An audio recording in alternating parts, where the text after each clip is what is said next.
Bien. Euh, j'ai choisi de vous parler du passage dans 2 Corinthiens au chapitre 5.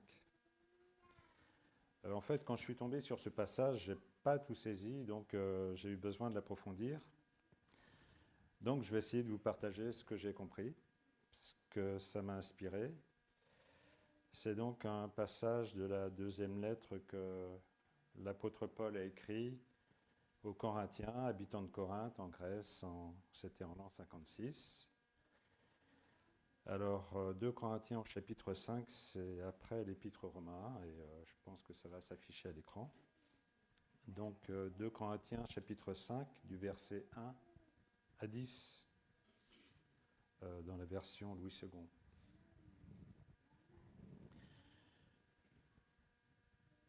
Nous savons en effet que si cette tente où nous habitons sur la terre est détruite, nous avons dans le ciel un édifice qui est l'ouvrage de Dieu, une demeure éternelle qui n'a pas été faite de main d'homme.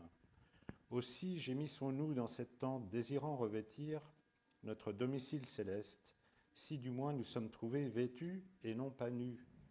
Car tandis que nous sommes dans cette tente, nous gémissons accablés parce que nous voulons non pas nous dépouiller, mais nous revêtir afin que ce qui est mortel soit englouti par la vie. Et celui qui nous a formés pour cela, c'est Dieu qui nous a donné les arts de l'esprit. Nous sommes donc toujours pleins de confiance et nous savons qu'en demeurant dans ce corps, nous demeurons loin du Seigneur, car nous marchons par la foi et non par la vue. Nous sommes pleins de confiance et nous aimons mieux quitter ce corps et demeurer auprès du Seigneur. C'est pour cela aussi que nous nous efforçons de lui être agréables, soit que nous demeurions dans ce corps, soit que nous le quittions. Car il nous faut tous comparaître devant le tribunal de Christ afin que chacun reçoive, selon le bien ou le mal qu'il aura fait, étant dans son corps. Alors, je ne sais pas si on est tous dans l'attente de comparaître devant le tribunal de Christ. D'ailleurs, tout à l'heure, nous allons prendre la Sainte Seine, et à ce sujet, nous avons 1 Corinthiens au chapitre 11, au verset 26, qui nous dit « Lorsque nous mangeons le pain et buvons cette coupe, vous annoncez la mort du Seigneur jusqu'à ce qu'il vienne, jusqu'à son retour. » Nous nous attendons donc à son retour. En tout cas, l'apôtre Paul, lui, nous dit au verset 8 de ce chapitre 5 qu'il est dans cette attente de demeurer auprès du Seigneur. Parce qu'il nous explique au premier verset, nous savons en effet que si cette tente où nous habitons est détruite, nous avons dans le ciel un édifice qui est l'ouvrage de Dieu, une demeure éternelle. Et il ne dit pas nous espérons, ni nous en déduisons que, il dit nous savons.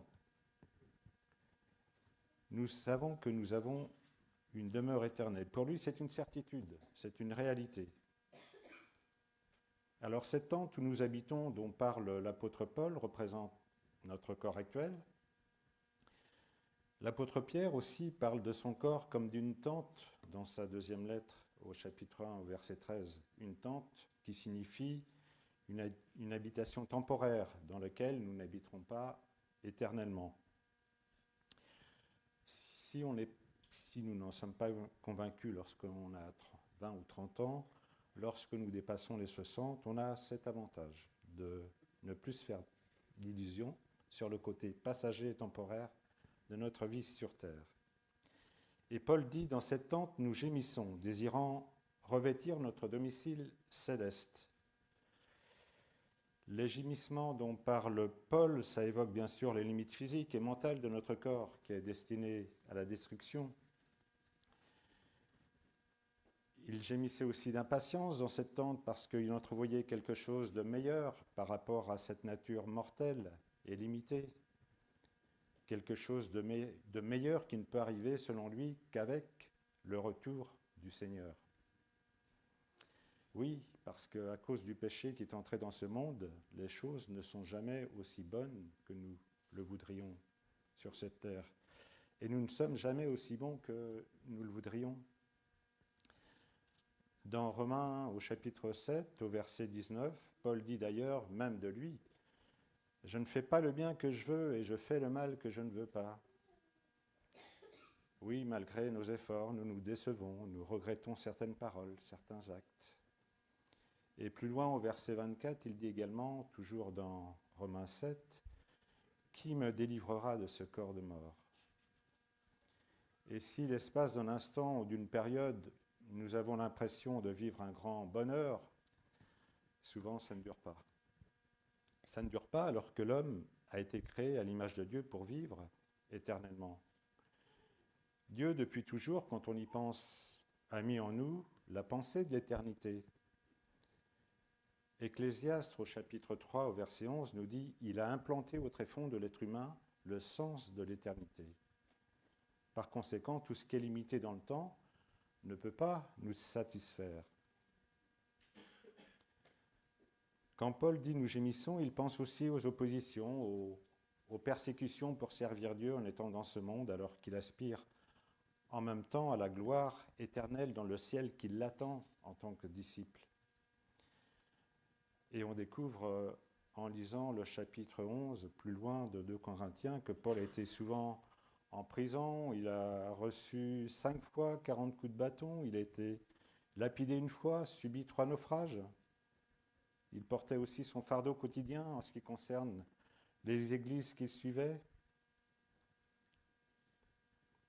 Nous pouvons nous identifier un peu dans une moindre mesure à ça aussi quand on a la vie nouvelle en nous et que nous avons envie de servir Dieu, mais que nous rencontrons des oppositions autour de nous.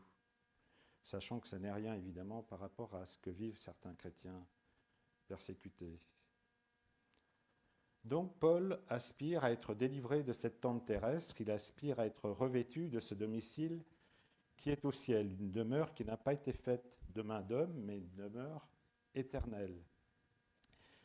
Et il nous motive à ne pas perdre courage, parce qu'il dit au chapitre 4, plus haut, précédent, au verset 16, « Alors que notre corps s'est détruit, par contre, notre esprit se renouvelle de jour en jour. » Et c'est vrai, Dieu nous donne, comme le dit le verset 5, les arts de l'esprit. Il nous accorde son esprit dès maintenant. Nous pouvons marcher par la foi.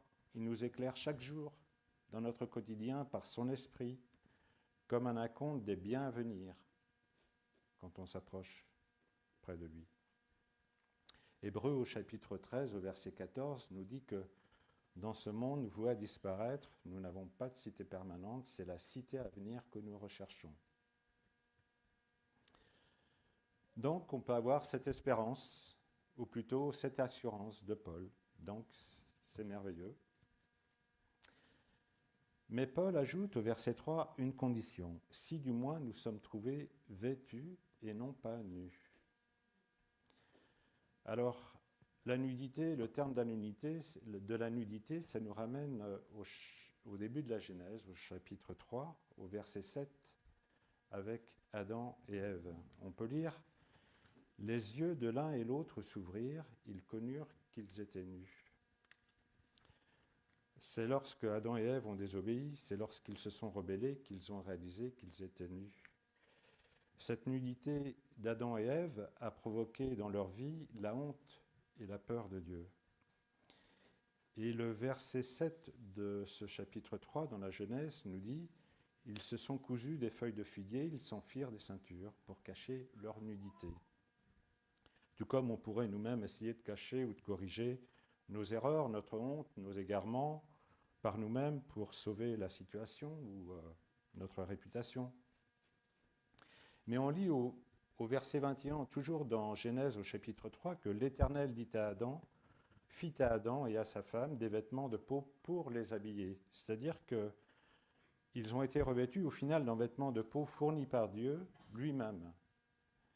Et ils n'ont plus ressenti cette nudité dès l'instant où Dieu leur a pourvu un habit, une couverture. Ça veut dire que pour ne pas être trouvés nus spirituellement, nous devons être revêtus d'un vêtement fourni par Dieu lui-même. Un vêtement que nous procure Dieu lui-même, qui n'a pas été fait de main d'homme. Et ce vêtement, pour nous aujourd'hui, c'est le Seigneur Jésus. Paul veut donc dire que celui qui est nu devant Dieu sans couverture pour ses péchés ne sera donc pas revêtu à la venue du Seigneur Jésus. Et le livre de l'Apocalypse au chapitre 16 au verset 15 nous le précise, « Heureux celui qui veille et qui garde ses vêtements afin qu'il ne marche pas nu et qu'on ne voit pas sa honte. » Être revêtu, c'est être comme ceux qui sont vêtus spirituellement et qui sont dans le Christ Jésus. C'est ce que nous dit Romains au chapitre 8 au verset 1. Il n'y a plus de condamnation pour ceux qui sont unis à Jésus-Christ. Plus concrètement, ça nous ramène à l'histoire du Fils prodigue. J'aime bien l'histoire du Fils prodigue.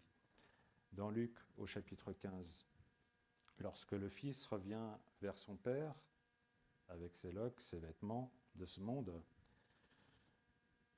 le Fils prodigue ne s'estime plus digne d'être appelé son fils. Il a tout fait de travers, il a dilapidé l'argent de son père, il ne sait plus aller, il regrette. Il décide de rentrer malgré la crainte des reproches de son père.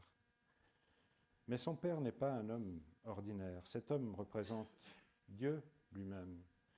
Quand le fils repentant retourne vers son père, nous n'entendons aucune parole de reproche de sa part.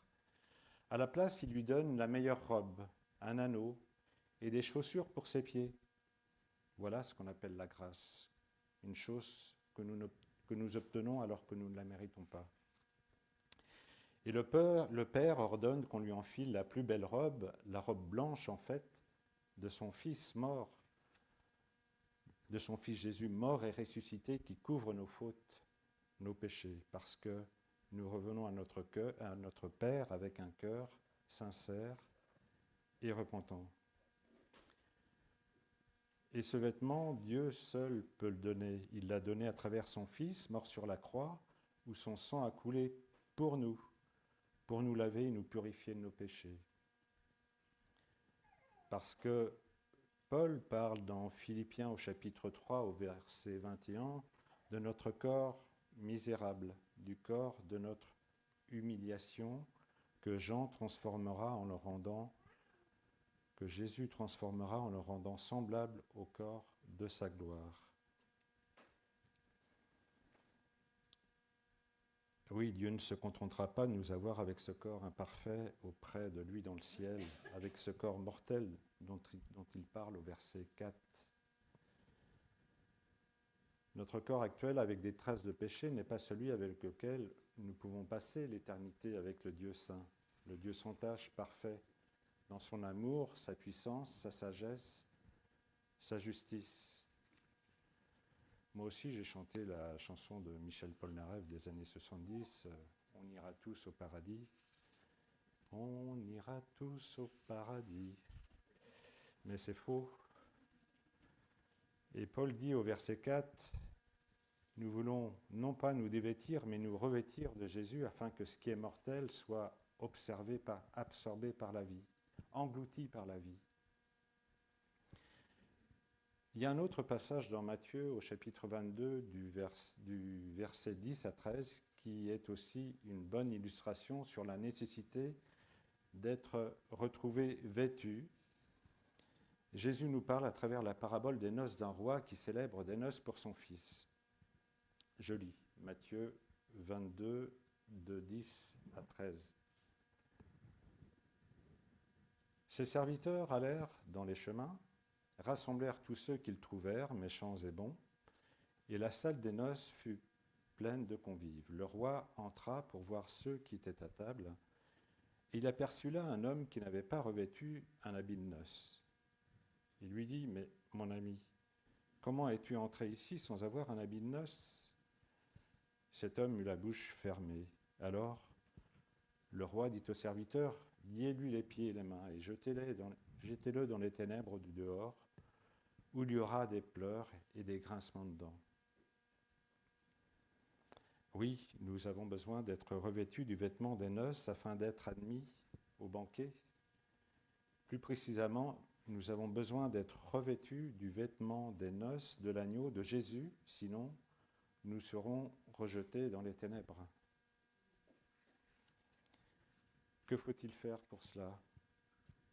Paul dit dans Galates, au chapitre 3, au verset 27, « Vous vous êtes revêtus du Christ, car vous tous avez été baptisés en Christ. » Être baptisé signifie donc s'abaisser, reconnaître notre état de pécheur avec ses limites, s'abaisser jusqu'à la mort du pécheur que nous sommes. Nous faisons mourir notre ancienne nature et par l'eau du baptême qui nous purifie, nous revenons à la vie nouvelle en nous, revêtue de Jésus. Ça représente la mort et la résurrection de Christ.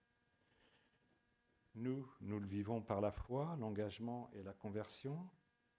Jésus, qui était sans péché, lui, l'a vécu pour de vrai, dans sa chair, avec d'atroces souffrances sur la croix à notre place, spécialement pour nous et par obéissance pour son Père. Parce que notre Père céleste, notre Créateur, nous veut tous avec lui dans son royaume. Déjà dans l'Ancien Testament, à travers le prophète Ézéchiel, au chapitre 36, au verset 25, Dieu parle à son peuple et nous informe « Je répandrai sur vous une eau pure, afin que vous deveniez purs. Je vous purifierai de toutes vos souillures et de toutes vos idoles. Je vous donnerai un cœur nouveau et je mettrai un esprit nouveau. J'enlèverai de votre être votre cœur dur comme la pierre et je vous donnerai un cœur de chair. Je mettrai en vous mon propre esprit et je ferai de vous des gens qui vivent selon mes lois et qui obéissent à mes commandements pour les appliquer. » Depuis, avec la Nouvelle Alliance, Jésus est venu accomplir cette prophétie et nous montrer le chemin qui mène au Père et qu'il nous a ouvert à travers son sacrifice à la croix. Jésus nous dit à travers l'Évangile de Jean, chapitre 6, au verset 40, « Telle est la volonté de mon Père, que tous ceux qui tournent leur regard vers le Fils et qui croient en lui possèdent la vie éternelle, et moi je les ressusciterai au dernier jour. » Laissons-nous transformer et revêtons-nous du Seigneur Jésus. Et dans Apocalypse, au chapitre 7, au verset 9 et au verset 14, l'apôtre Jean nous partage sa vision de ce qui se passera et qu'il a reçu de l'Esprit. Il dit « Je regardais et voici, il y avait une grande foule que personne ne pouvait compter, de toute nation, de toute tribu, de tout peuple et de toute langue. Ils se tenaient devant le trône et devant l'agneau, revêtus de robes blanches et des palmes dans leurs mains. » Plus loin, au verset 14, « Ce sont ceux qui viennent de la grande tribulation, ils ont lavé leurs robes, ils les ont blanchis dans le sang de l'agneau. » Et si aujourd'hui le péché entrave ou empêche encore notre communion avec Dieu, même après notre conversion, comme le Fils prodigue, la repentance et la confession à chaque instant nous aident à la rétablir, cette communion, et à fermer la bouche de l'ennemi qui nous accuse. Parce que l'apôtre Jean nous dit dans 1 Jean au chapitre 1 au verset 9, « Si nous confessons nos péchés, il est fidèle et juste pour nous les pardonner et pour nous purifier de toute iniquité, parce que nous sommes revêtus de Christ et que nous croyons en son sacrifice. Et ainsi nous sommes agréables au Seigneur, comme ici au verset 9. Et à la différence d'Adam, nous n'avons plus à fuir et à nous cacher de la présence de Dieu. Au contraire, nous recherchons sa compagnie et Dieu recherche la nôtre. Comme Paul ici au verset 1, qui nous dit « Nous savons », l'apôtre Jean ne veut pas que nous doutions. Il dit aussi à travers 1 Jean au chapitre 5, au verset 11 à 13, « Dieu nous a donné la vie éternelle et cette vie est en son Fils. Celui qui a le Fils, qui est revêtu de lui, a la vie. Celui qui n'a pas le Fils de Dieu n'a pas la vie. Je vous écris cela pour que vous sachiez que vous avez la vie éternelle, vous qui croyez au nom du Fils de Dieu. » Et de cette façon, revêtus de Christ, le jour du retour de Jésus, nous pourrons sans crainte comparaître devant son tribunal.